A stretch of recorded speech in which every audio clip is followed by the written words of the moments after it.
glad you're in the fleet. If you weren't, I would have killed you already. What's up, folks? I'm Private Hudson, and this is Starfield, one of the most overhyped and disappointing games of all time.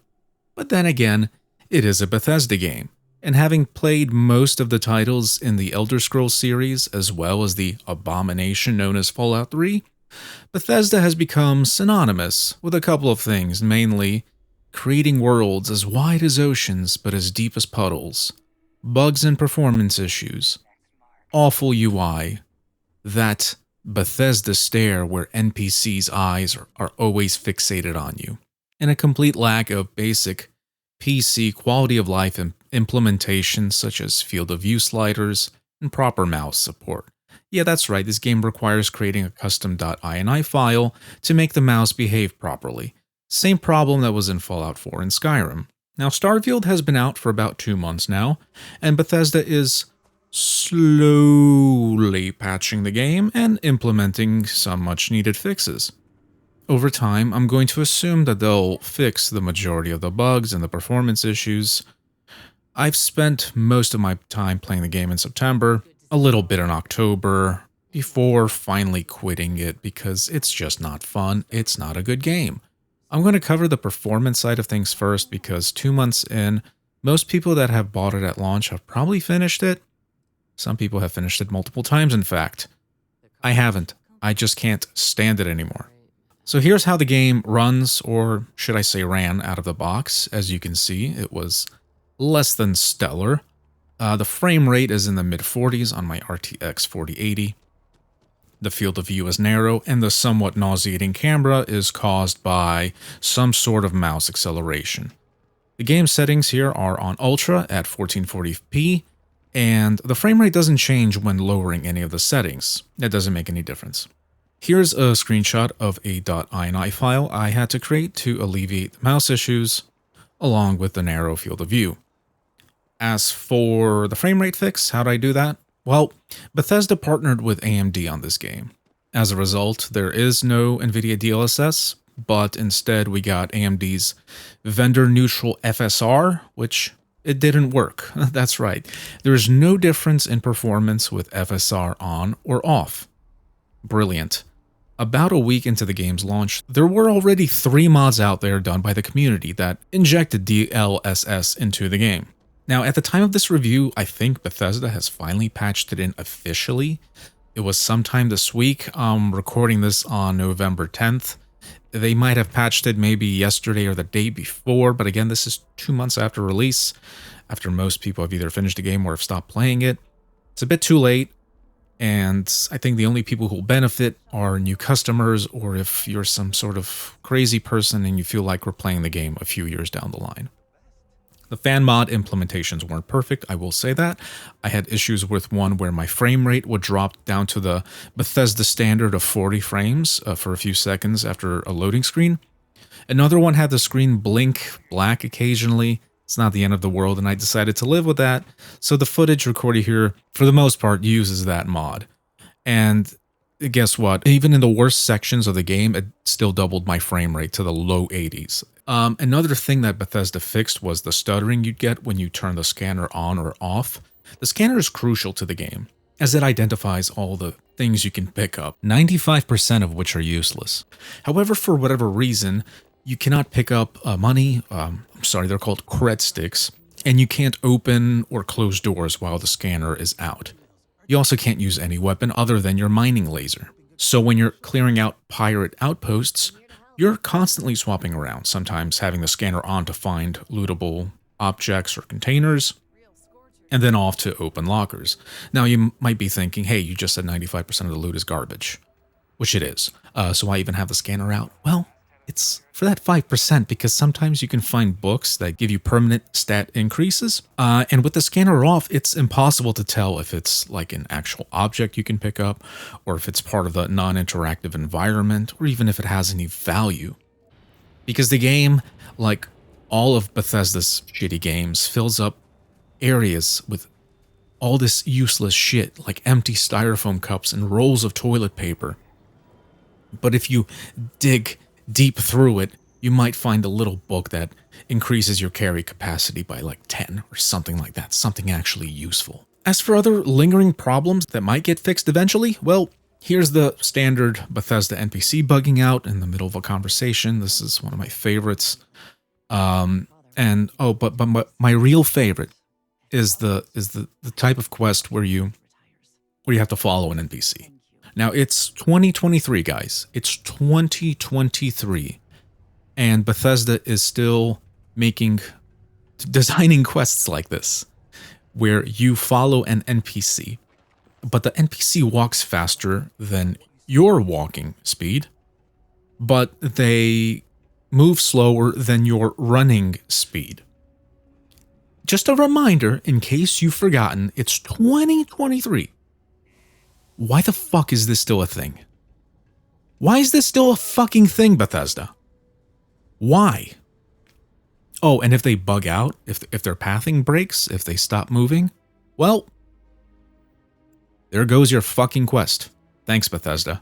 I can't imagine them changing the design of these types of quests, but they might fix the pathing. Who knows? And the random game crashes, including the one that always happens to me after the Uranus joke, well, that might get fixed too. Do you know the way to Uranus? Let me help you out. It's right behind you. Smell you later.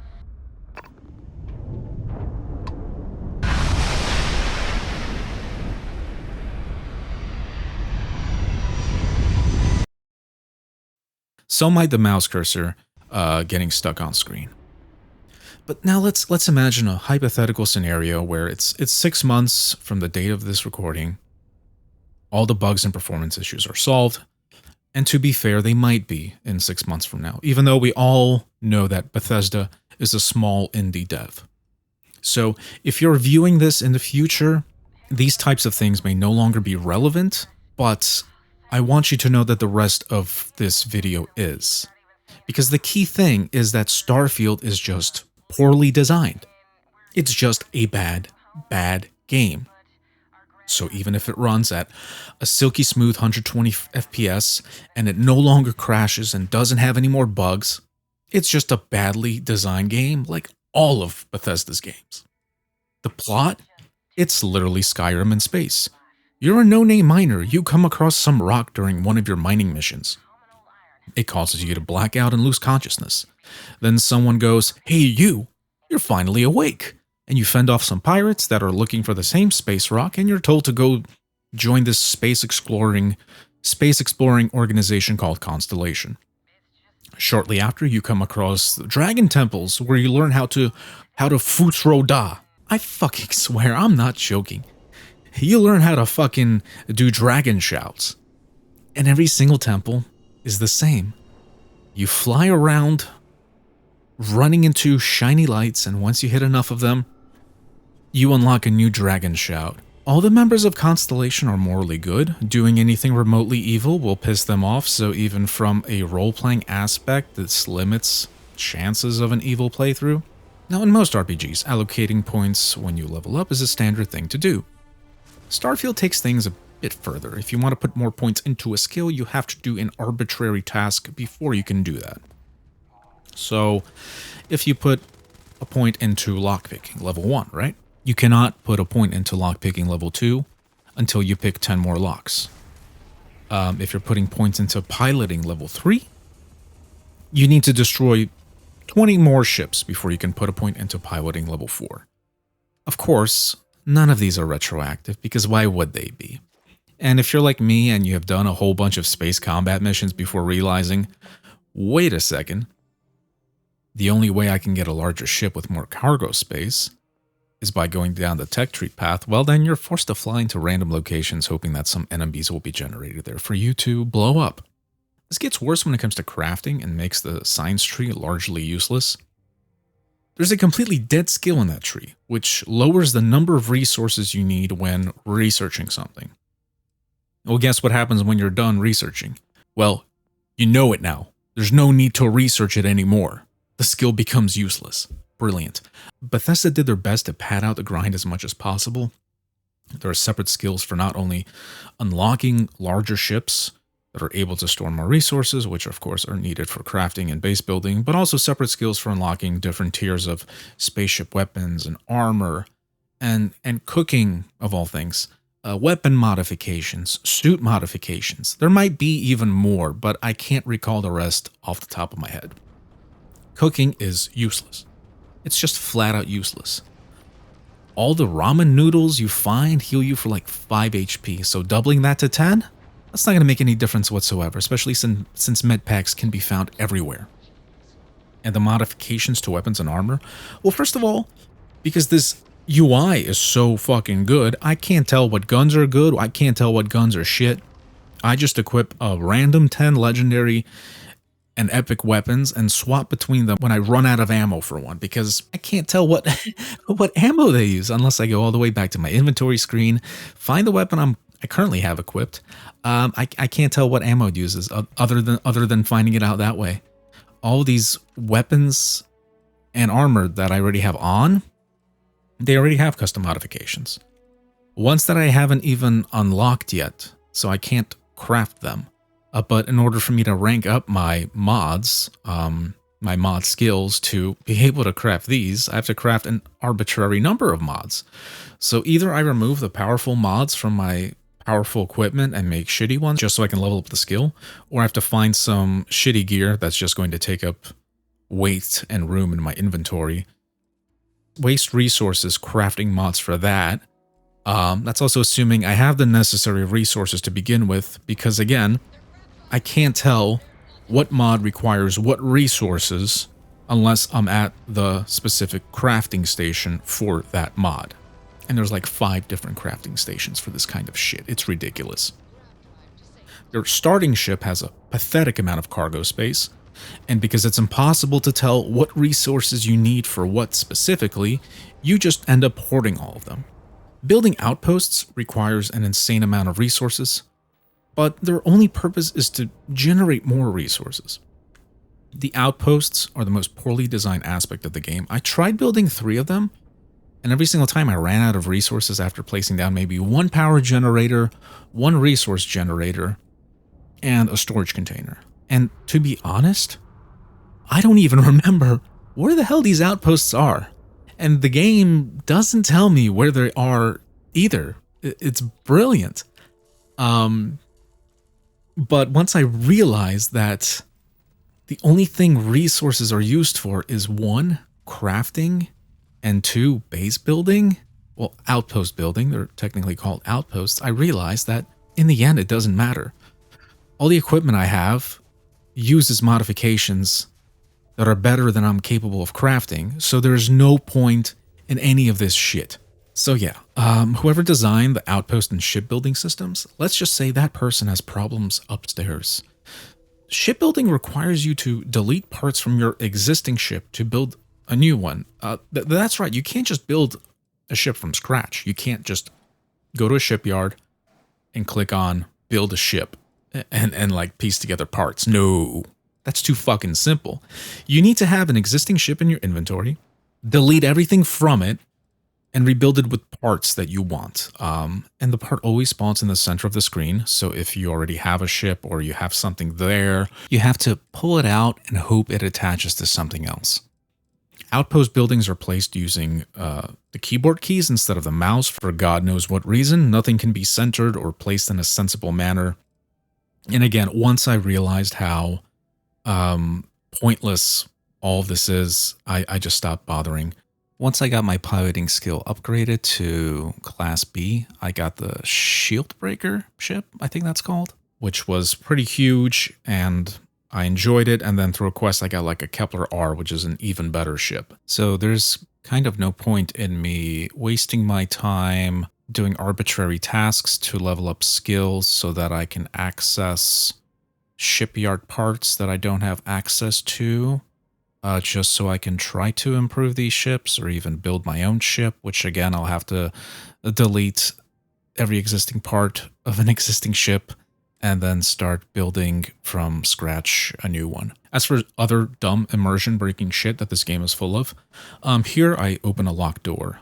For context, this door is a door to a rental unit that was seized by the property owner when the renter stopped paying rent. As soon as I unlock the door, some random guy walks in and just goes to sleep on the bed. Brilliant. Here I am talking to the CEO of a company and the mayor of this town. My companion just casually walks by and sits down in his chair and is just chilling in his chair for the whole for the whole conversation that we have together. Here's the game's random generation at its finest, as it places a pirate base right outside of a town. The town is armed not only with its own security forces, but also the military.